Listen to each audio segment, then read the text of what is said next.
Passchendaele. The most terrible war, under terrible conditions like of which no one here will ever see again. The First World War was a brutal clash of empires, marked by trench warfare, chemical weapons, and the mass mobilization of men and machines on a scale never seen before. But beneath the grim statistics and familiar battlefronts lies a shadowy undercurrent. Today, we'll unveil just that. Let's walk through 7 unsolved mysteries of the First World War that defy explanation. This is going to be a wild one. Let's begin. Number 7. The Red Baron. Manfred von Richthofen, widely known as the Red Baron, remains one of the most iconic figures of aerial warfare. Born on May 2, 1892, in Breslau, Prussia, now Wrocław, Poland, Richthofen was originally a cavalry officer before joining the Imperial German Army Air Service in 1915. By early 1917, his reputation as a fighter ace was unmatched. The leader, von Richthofen, had chosen to paint his aircraft a brilliant red color. Flying a scarlet-painted Fokker Dreidecker I triplane, he was both feared and admired across enemy lines. His tally of 80 confirmed kills made him the highest-scoring pilot of the First World War, but despite his fame and the detailed accounts of his victories, his death on April 21, 1918, has never been definitively solved, making it one of the war's most persistent mysteries. Richthofen's final flight occurred over the Somme River Valley in northern France, near the town of Vaux-sur-Somme. On that day, he was pursuing a Canadian Sopwith Camel pilot, Lieutenant Wilfrid Wop May of No. 209 Squadron, RAF, who had only recently arrived at the front and was still relatively inexperienced. The Red Baron, chasing May at low altitude and high speed, broke one of his own strict combat rules: never fly too far behind enemy lines, especially so low to the ground. As the chase descended to treetop height, it became clear that Richthofen was flying directly over enemy territory. The German and Allied infantrymen on the ground, and was now a visible and exposed target to ground troops. Captain Arthur Roy Brown, May's squadron leader and fellow Canadian, dove in to protect his wingman and fired at the Red Baron in what became one of the most debated moments of the war. While Brown reported seeing the triplane crash after his attack, autopsy reports later showed that Richthofen had suffered a single bullet wound that entered from the right side under the armpit and exited through the left chest. This meant that he was hit by ground fire.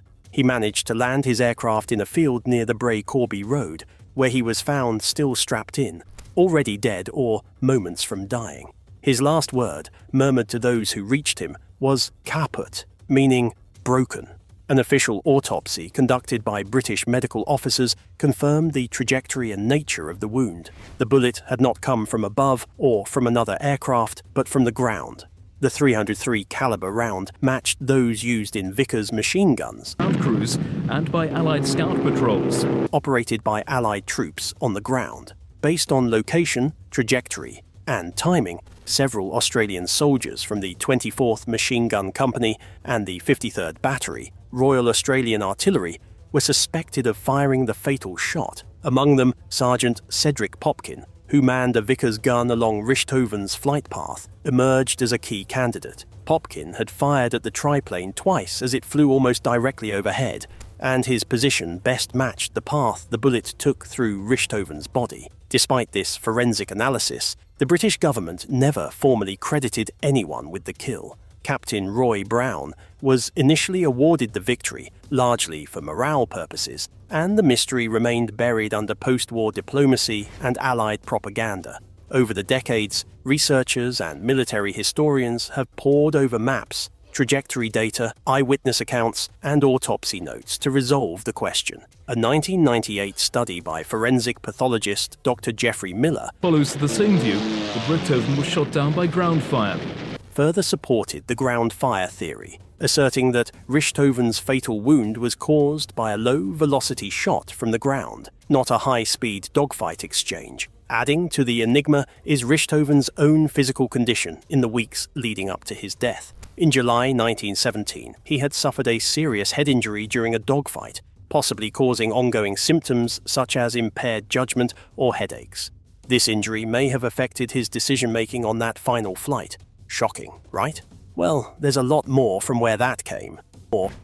Number 6. The mysterious death of Rasputin. Grigory Yefimovich. Rasputin, a peasant-born mystic and self-proclaimed holy man from Siberia, became one of the most controversial and enigmatic figures in early 20th century Russian history. Born on January 21, 1869, in Pokrovskoye, a remote village in western Siberia, Rasputin rose to prominence after arriving in St. Petersburg around 1905. His apparent ability to heal Tsarevich Alexei, heir to the Romanov throne, who suffered from hemophilia, gained him unprecedented access to the inner circle of the Russian imperial family. Tsarina Alexandra, convinced that Rasputin was sent by God to protect her son, became increasingly dependent on his counsel. By the height of the First World War, Rasputin's influence over the Tsarina and, by extension, over state affairs, triggered growing resentment among the Russian aristocracy and political elite.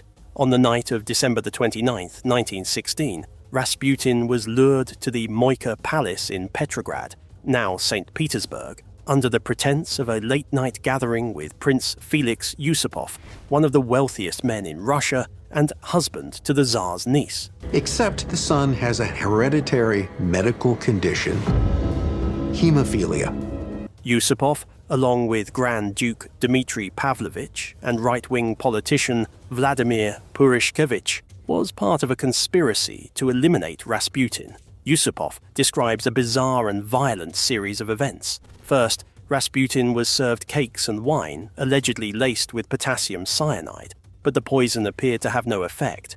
Panicked, Yusupov retrieved a revolver and shot Rasputin in the chest. Believing him dead, the conspirators left the room, only for Rasputin to allegedly rise again and attempt to flee the palace grounds.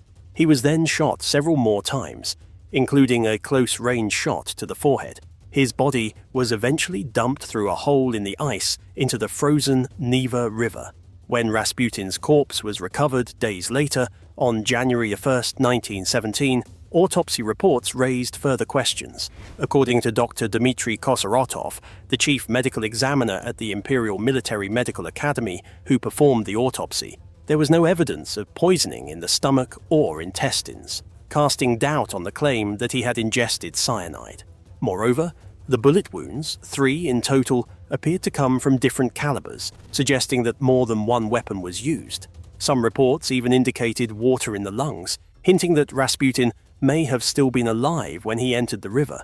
However, Kosorotov's original report was lost after the Russian Revolution, and surviving summaries are often contradictory or incomplete, making it impossible to confirm these details with certainty. Speculation around Rasputin's murder continues, with one theory suggesting British intelligence involvement. As Russia teetered in the war, and Tsarina Alexandra trusted Rasputin over her ministers, Britain feared he might persuade the Tsar to exit the war, aiding Germany. Historian Andrew Cook and former MI6 officer Richard Cullen believe British agent Oswald Rayner, a friend of Yusupov, may have taken part. A British memo and a letter from Captain Stephen Alley hint at covert involvement, though no proof exists. Ironically, Rasputin's death didn't save the monarchy. It collapsed months later. Number 5. The Mystery Sketch Diary.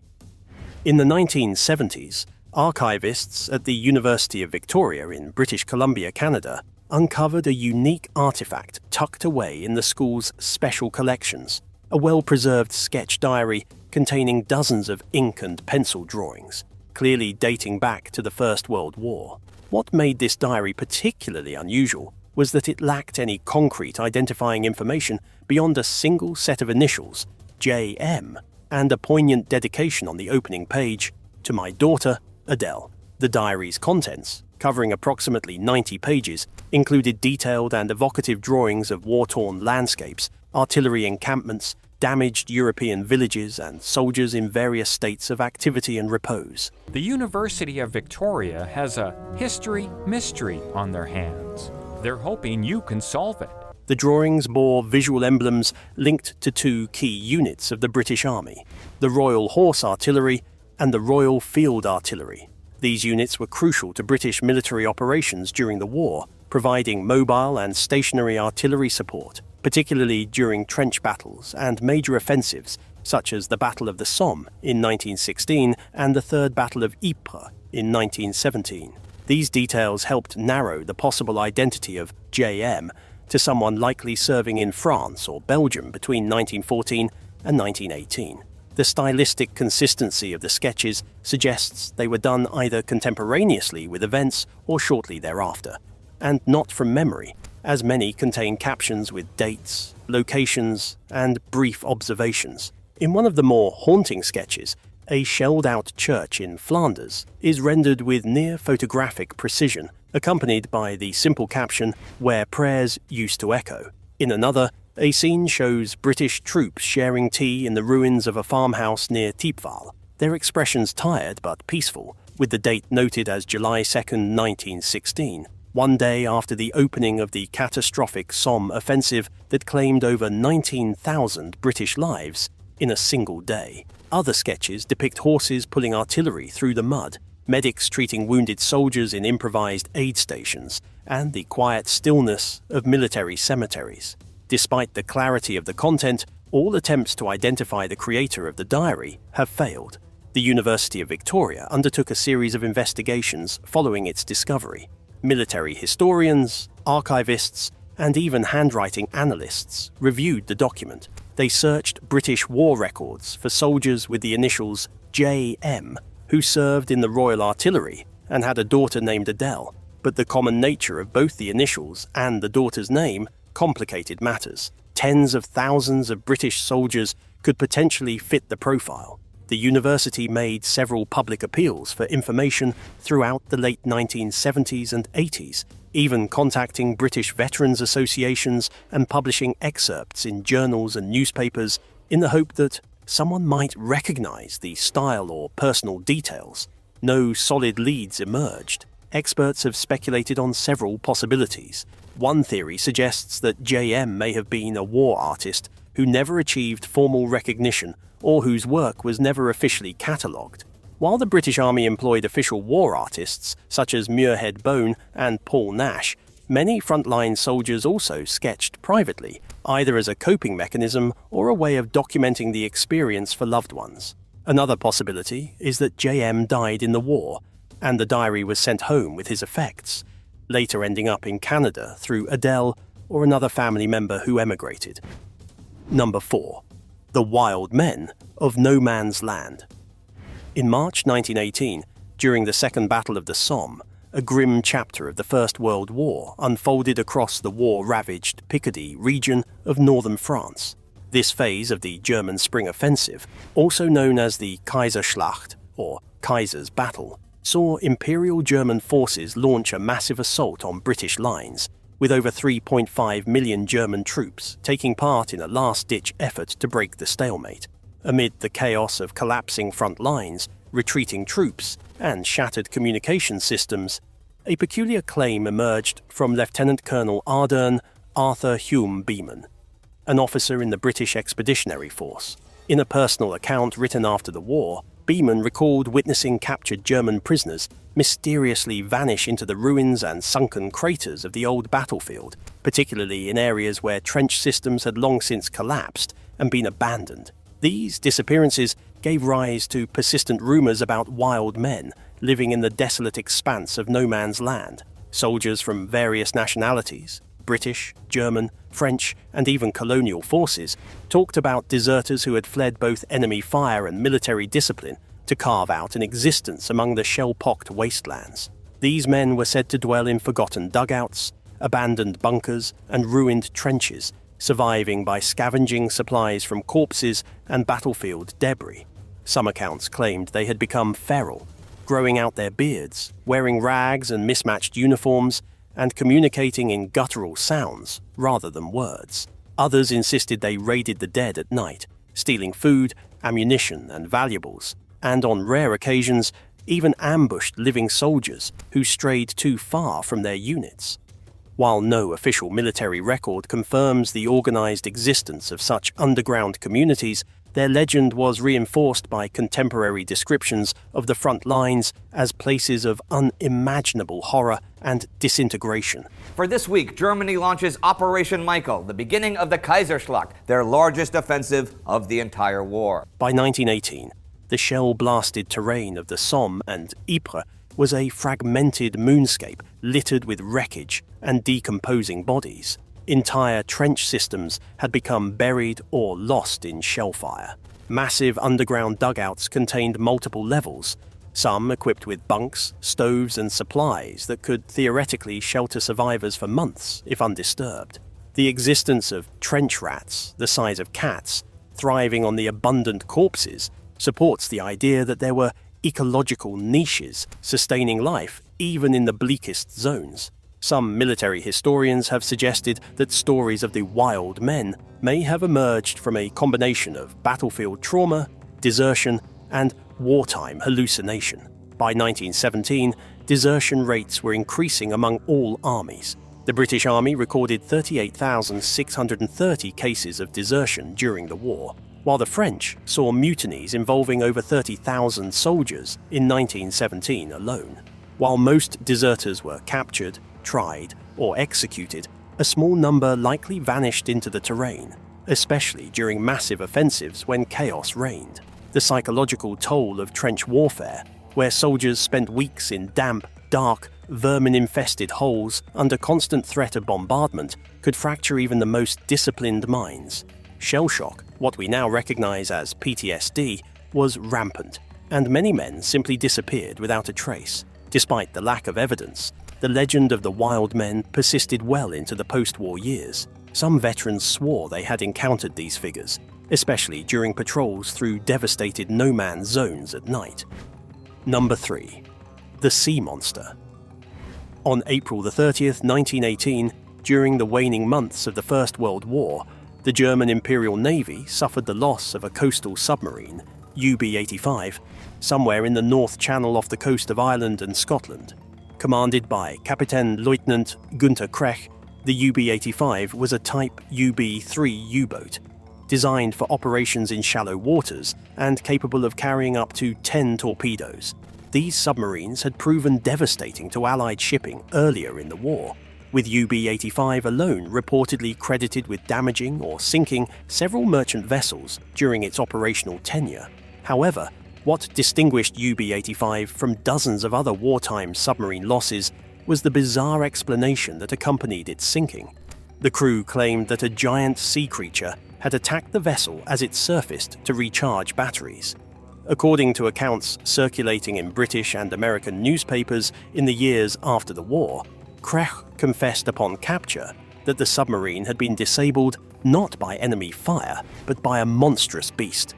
As the story goes, UB-85 surfaced during the night for routine battery charging when a large, unknown creature emerged from the sea and began attacking the vessel. The beast damaged the forward deck plating and compromised the conning tower, leaving the submarine unable to dive. This account, which was never officially recorded in German naval archives, surfaced in various press reports and sea folklore beginning in the 1930s and saw a resurgence in the 1960s when cryptozoology and public interest in sea monsters were on the rise. The tale was further amplified in books and magazines focusing on wartime mysteries and paranormal phenomena. In 2016, marine archaeologists discovered UB-85 off Scotland, intact but wrong. Adding to the mystery, in October 2016, marine archaeologists from Historic Environment Scotland and the Royal Navy discovered a remarkably intact submarine wreck lying on the seafloor about 25 miles off the Galloway coast near Stranraer. Sonar scans and remotely operated vehicle footage revealed structural characteristics consistent with a German-type UB-3 U-boat, including torpedo tube positions and deck gun mounts. However, the wreck has not been conclusively identified due to the absence of visible hull markings or personal effects, confirming its registry. The sea monster angle also remains officially unsubstantiated, but not entirely dismissed by those studying maritime cultural heritage. Number 2. German biological sabotage in the US. Between 1915 and 1916, while the United States remained neutral in the war, German intelligence orchestrated one of the earliest known instances of state-sponsored biological warfare on American soil. Dr. Anton Dilger, an American-born physician with German ties, was recruited by German military intelligence to lead the effort. Operating from a secret lab in Chevy Chase, Maryland, Dilger cultivated anthrax and glanders, both deadly to horses and mules, which were essential to the Allied war effort.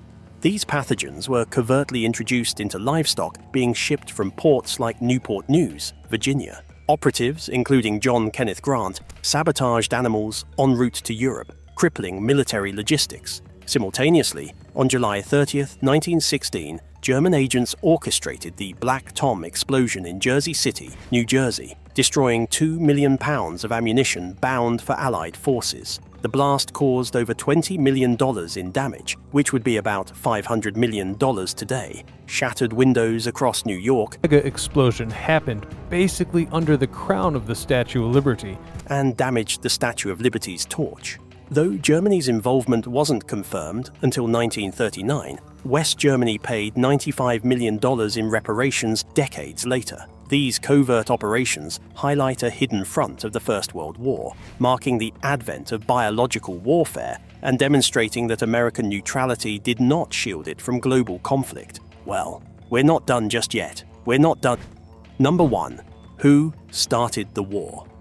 The assassination of Archduke Franz Ferdinand on June 28, 1914, by Gavrilo Princip, a member of Young Bosnia, ignited a crisis that rapidly spiraled into the First World War. While this event is seen as the immediate trigger, the deeper question of responsibility for the war's outbreak remains heavily debated. Austria-Hungary, backed by Germany, issued a severe ultimatum to Serbia, leading to war on July 28. Russia mobilized in support of Serbia, prompting Germany to declare war on Russia and France. Germany's invasion of Belgium brought Britain into the war by August 4th. Many historians, particularly Fritz Fischer, Germany was the new kid on the block with big ambitions, argue that Germany bore primary blame, citing its aggressive ambitions and the blank check given to Austria. Others, like Christopher Clark, suggest all powers shared responsibility, acting out of fear, misjudgment, and rigid alliances. Austria sought to crush Balkan nationalism. Serbia, emboldened by recent victories, posed a perceived threat. Russia aimed to restore its prestige. France sought to counterbalance Germany. And Britain responded to treaty obligations and concerns over European stability. The 1919 Treaty of Versailles blamed Germany alone, but modern scholarship views the causes as complex and systemic. The First World War wasn't caused by a single nation. It was the result of a fragile international system collapsing under pressure. Well, that's it for now. Thanks for watching. Did you like this video? If you did, please consider liking, dropping a comment, and hitting the subscribe button so that you don't miss out on our new uploads. Also, don't miss this video you see on your screen right now. It's truly unbelievable.